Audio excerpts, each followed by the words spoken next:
In this section, we're going to talk about tax, legal and financing considerations for clients buying property and selling in London. So first of all, just looking at some of the buying taxes, SDLT has become a complex area for international buyers to understand. Perhaps, Laura, you can explain some of the key issues that clients face in understanding how it's going to affect them. Yeah, absolutely. It's become complicated for all of us to understand, in all honesty, David. We used to be able to simply, not even get out a calculator and give a flat percentage. Obviously, we've got the tiered slab system at the bottom for SDLT, which applies to everybody, whether domestic or international. Then we have the additional 3% rate, which applies to anybody, not just international buyers, but anybody with an additional residential property anywhere in the world. And that catches out all kinds of people who might have a small investment property in Spain or France and aren't aware that when they then come to buy their main home, that's going to add a 3% charge to their SDLT bill. There are all sorts of exemptions for selling within a certain period of time.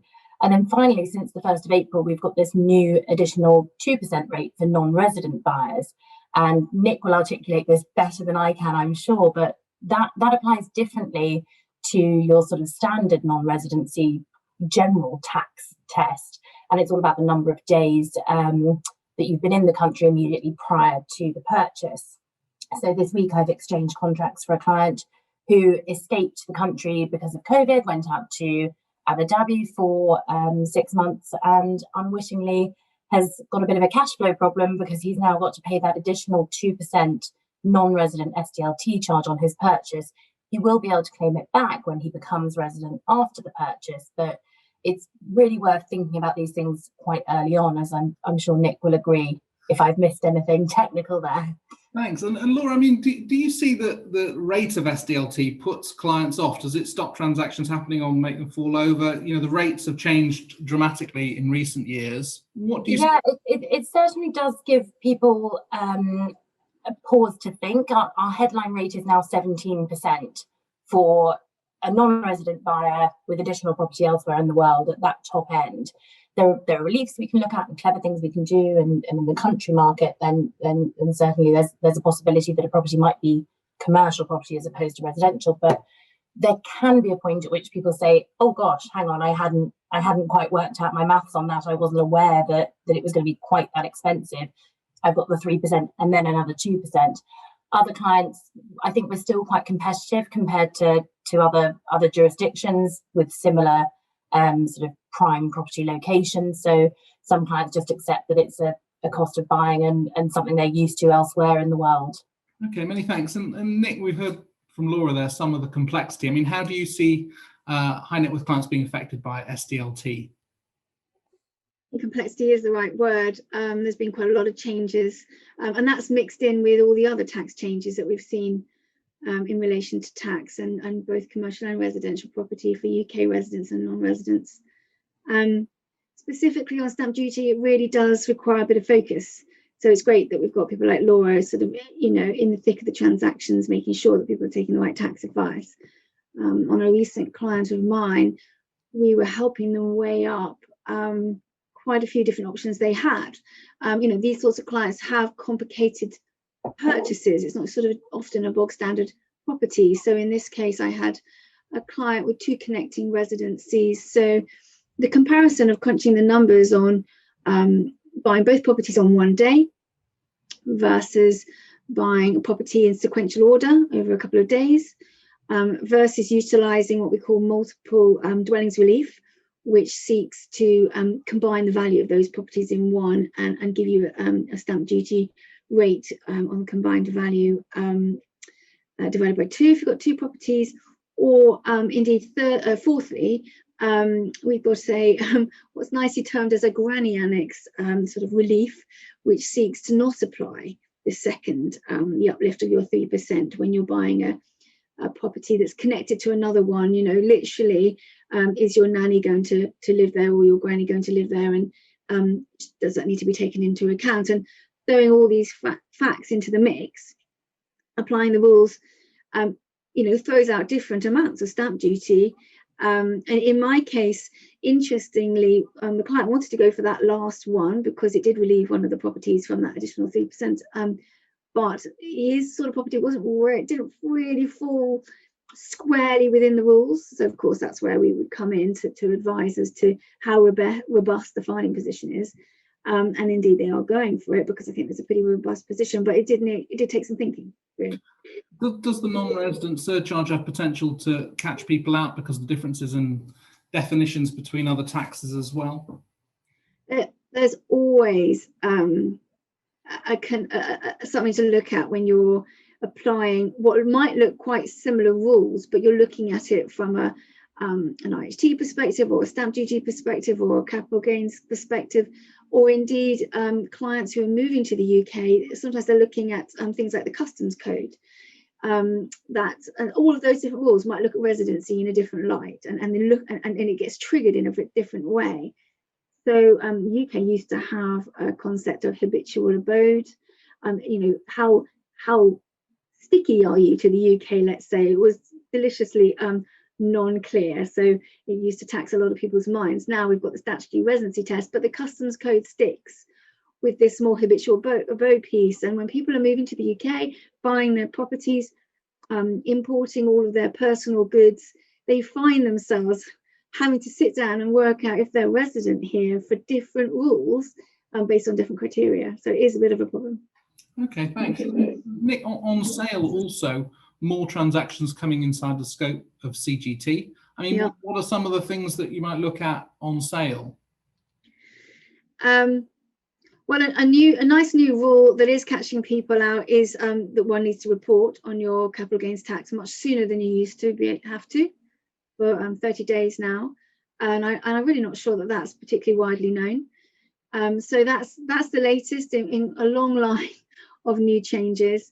The non-residency piece is big as well. So at the beginning of my career, people would actively not sell UK real estate until sometime after they'd left the UK and severed their residence for the purposes of CGT, and now that's put long behind us. Not only because we had the concept of temporary non-residence, where you would have to leave for a lot longer to sell something like a property than you do than you used to. It used to only be a year some time ago.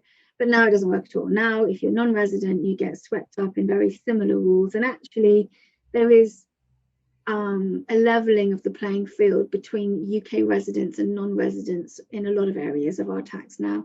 So definitely something for people to look out for. Okay, thank you. And Laura, I mean, you deal with transactions to high net worth international clients. Sometimes these properties are already held via offshore structures. What are some of the issues on getting the deal done that you look at that might be associated with buying property in this way?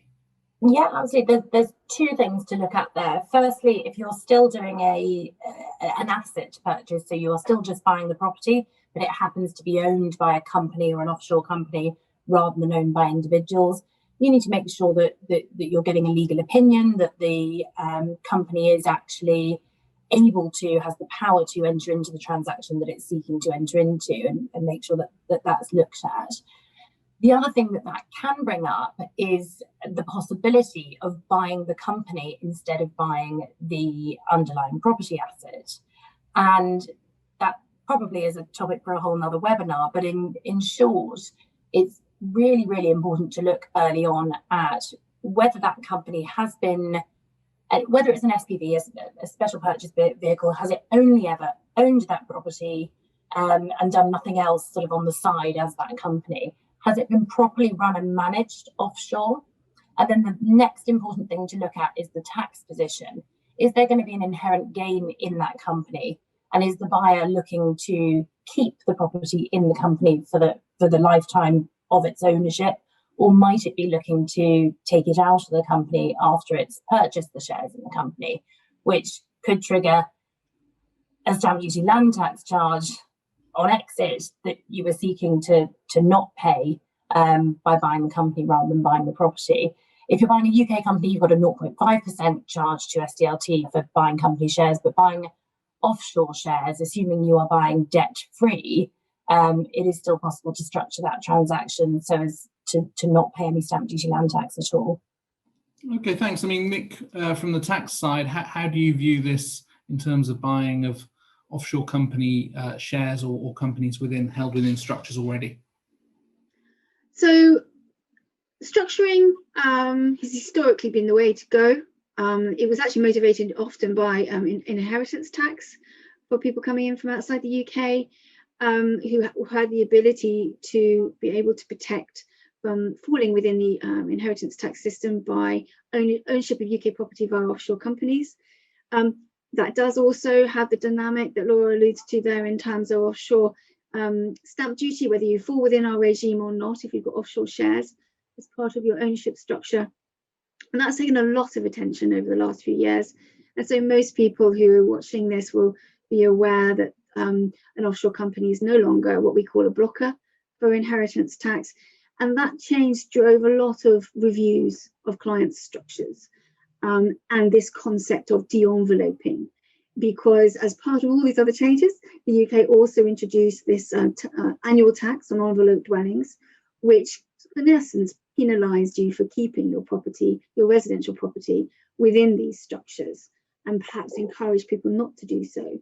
So you've got, I suppose, as you suggest, you've got a view as if you're starting from scratch. Do you own it via structures? Often not these days. But if you're looking at an existing structure, how might that structure change hands? Maybe you are buying the shares of an offshore company. Yes, that's great for stamp duty, but that friction between a good tax answer and being sure that your due diligence covers off what exactly it is you're buying is really important to get both of those sides of the coin in terms of your advice. And so there's definitely no one size fits all. DD, buying of residential property is a massive affair of the heart. And, people like me and Laura hate to be the people to slow any transaction down because it always seemed to be really, really urgent. But there's so much more to look at these days. So yeah, getting in there early, definitely the right message. Great. And on the financing side, I mean, if a prime property is held through an offshore structure, does that throw up complexity arranging financing, or there's so many houses that are able to look at the structure, understand it, and provide lending around it? What do you see from your desk? Yeah, there's a myriad of ways of answering that, really. I mean, there's probably a solution for all structures out there. I guess it ultimately depends how much the client's willing to pay as an interest rate. I think the main consideration when buying the company, and then also if you're taking finance, is as Laura said, what is the company? Where is it registered? I'm working on something now where it's a Liberian company, and obviously that comes with a lot of headache. But if it's a simple Jersey holding company, then maybe more straightforward, and therefore you might have access to many more options. So I think where the company is important, and whether or not they've been upkeeping all their requirements is also critical. But ultimately, there's a solution for all shapes and sizes of company. Okay, and obviously we're seeing mortgage rates at historic lows at the moment. Debt's very cheap, but how can high net worth clients access the best deals? We touched there on the structuring is one side that might govern the cost of borrowing, but how can clients get best prepared to get the best financing deal? Yeah, Nick touched on this as well. I think the earlier you're looking at something, the better. Many of the clients we're speaking to at the moment maybe got excited at a property fair 3 or 4 years ago and bought a flat in London, and it's due to complete in 3 weeks, and all of a sudden they need tax advice, lawyers, mortgage. They're not as liquid as they used to be following the COVID year. So I think the earlier you can speak to a good set of advisors, and that's not just your mortgage broker, but your tax lawyers and all the other advisors that you need to complete a successful transaction, the better. And obviously, if you're in and speaking to people early, you can prepare the correct documentation. You can make sure you've had all the right advice. Your tax advice is quite important, especially when buying in the company. So yeah, the easiest answer is as early as possible, and then it allows you to get all your ducks in a row nicely, and also take the time to apply for the best products rather than making it a very stressful experience and ultimately having to go for an expensive product. And are there any trends around people locking in these low rates in the sense that they feel like that it's a historic opportunity to lock in a rate for 5 or 10 years? Or what's your perspective of where rates are and the trends around them? I think you see it from two sides on the interest rate piece. There's a few clients at the moment who are probably keeping themselves flexible by taking floating rates with no early repayment charges. So, they might be taking advantage of buying a property at the moment that they want to spend a year doing work on. But at the same time, they're refinancing their existing house to raise equity to buy that property. Now, those people will be taking flexible mortgages with no extra charges, so most likely a tracker. But I think if you're buying your main home, your principal residence, you're going to move to England, you're going to put your children into school, you have a 10, 15, 20-year plan, then yeah, we are seeing a lot of people fixing. And we've got fixed rates for 5 or 10 years. Not quite like Europe where you get a fix for the whole lifetime of the loan, but certainly you can fix at a very competitive rate for quite a substantial time. Okay, thanks. And Nick, on tax changes, we mentioned before there have been many, and in the estate planning space, particularly, London residential property has been hit. There's fewer options today. But what are the key ways that people look at estate planning for London property today? So less so. I mean, any kind of inheritance tax planning around your family home is a very difficult scenario to play with. Debt is the main option, and then still you have to be very careful. There's been a lot of changes to what debt actually does constitute a deduction in one's estate, and you do really need to get down into the minutiae as to what is going to create that deduction against one's estate when one dies. I've worked on projects where we've really briefed the executors of an estate to be very clear as to what will happen on death, because there are so many moving factors that we need to be ensured that the executors know what needs to happen in order for that to be effective. And that's the sort of degree of planning. Obviously, it's an event that we hope won't happen anytime soon. But with our larger clients that are more complex, taking that upfront advice, bringing the lawyers in, making sure everybody knows exactly what will happen, it does pay dividends. I mean, that's for a complicated client. For a more straightforward client, I don't think that massively complicated planning is necessarily a good idea. Taking bank debt, as Toby suggests, where you can, is a good idea. For our non-DOMs who might be seeking to collateralise against offshore income or gains, that needs to be carefully done. The monies overseas that you actually collateralise against, if you need to think about the remittance rules and making sure you collateralise against the right monies. Otherwise, you could find yourself subject to a remittance tax. So we're talking about inheritance tax for a lot of this, but there are when you're seeking an inheritance tax deduction, you have to be sure that you don't go ahead and create yourself another type of tax bill. So, as ever, everything is all interlinked. Thanks. And Laura, how do you see this from your desk of actually completing the transactions, obviously in partnership with tax advisors, but have you seen changing trends in how people are acquiring property, in that a few years ago it was much more common for international buyers to just use different vehicles, and the value of those have been eroded? What do you see in terms of the deals you're doing? I think generally, as Nick says, if you're buying a main home, it tends to end up in people's individual names. It tends to end up in the family name.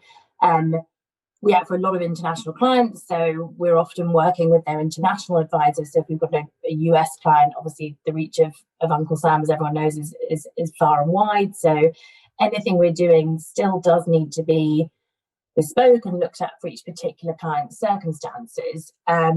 Occasionally a trust might still work with very particular facts.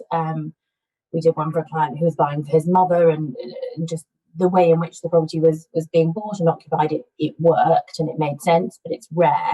9 times out of 10, if not more, my clients end up buying in their individual names, but there's a whole education piece to go through and to understand what either a move here or acquiring property here means in terms of that impact on their global tax picture.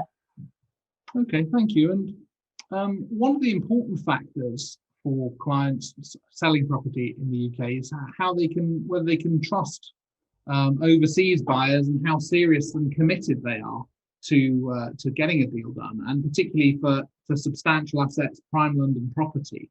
Perhaps, Laura, you could share some things you've been seeing in terms of how you can help clients show willing and confidence in the transactions that they want to undertake. Yeah, absolutely. That's really, really important at the moment. We've had more and more clients buying completely unseen and buying at significant price points completely unseen. And I think for a domestic seller who perhaps has owned a property for 30 years in the family, they find that a bit surprising, and there is a bit of a trust element. Will somebody actually perform on the offer they're making? And some of the ways in which we have worked to instill that trust in the seller and their selling agent. If the client has a buying agent, that works really, really well. They've got that eyes and ears on the ground, and the seller knows that they are paying a professional to carry out a service. We often put in the offer letter on behalf of clients. So we make sure that we clear KYC, we have them onboarded, we financially verify them, and we can then share that information with the seller and the selling agent. And I hope, and I think that having Farrow & Co on the letterhead is helpful and persuasive in putting that offer together. We make sure that the whole wider team is then in place, ready, so we can send in the surveyor straight away rather than waiting. We can get the searches put in place straight away. We can have costs on account to do that. Occasionally, we might get the deposit monies put in our client account ready. So again, the seller can see that there is a genuine good faith offer being made, and that the fact the client isn't in the country or hasn't been able to perhaps see it at all, or perhaps hasn't been able to revisit or won't be able to revisit, doesn't mean that they aren't able to perform and proceed with an offer once accepted. And that must really help alleviate frustration that will be there if you've got a serious client overseas who really wants to get a purchase completed. Yeah. That extra step of confidence must be really create value for them. Exactly. And you add in different time zones, different currencies, and there's a lot going on. And as Nick said earlier, it can be a real hard decision for people buying a property, whether that's a pied-à-terre or a main home, unless it's an investment decision, which is all up here. There's a lot of passion that goes into it. So I think having people on the ground in the UK that they know are holding their hand and advising them and effectively acting as their agent here to get them the best result, I think it's really, really important at the moment. Thank you. And Nick, I mean, loans from banks or from structures can create significant tax issues. I mean, what are some of the key ways clients trip up in remittance, but also estate planning?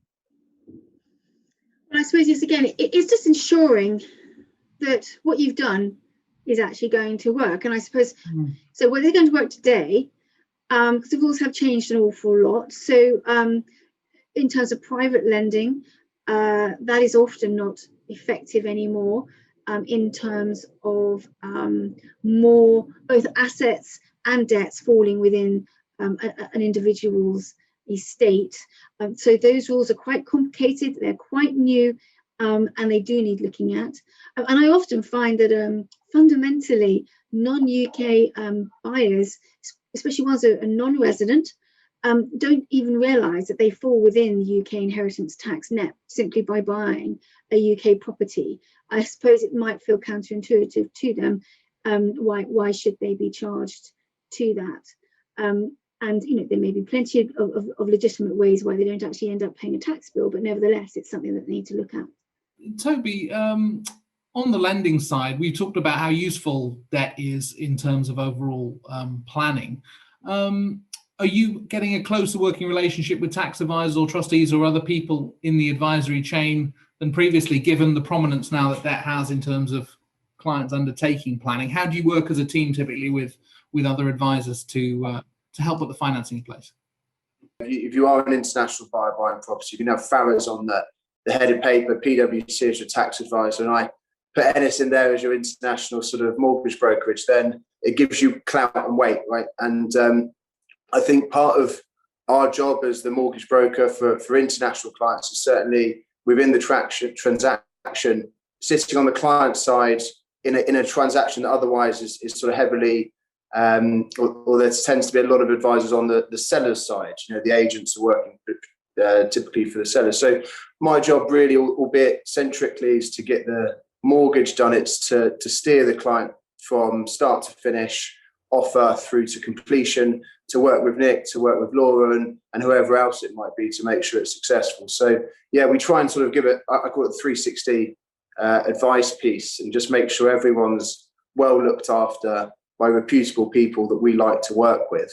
And that obviously ends up, we all enjoy ourselves a bit more, but also ends up meaning that the client has a good time and the transaction's successful. Okay, well, many thanks. Thanks for sharing those thoughts with us. We look forward to opening up the floor now to questions from our live audience.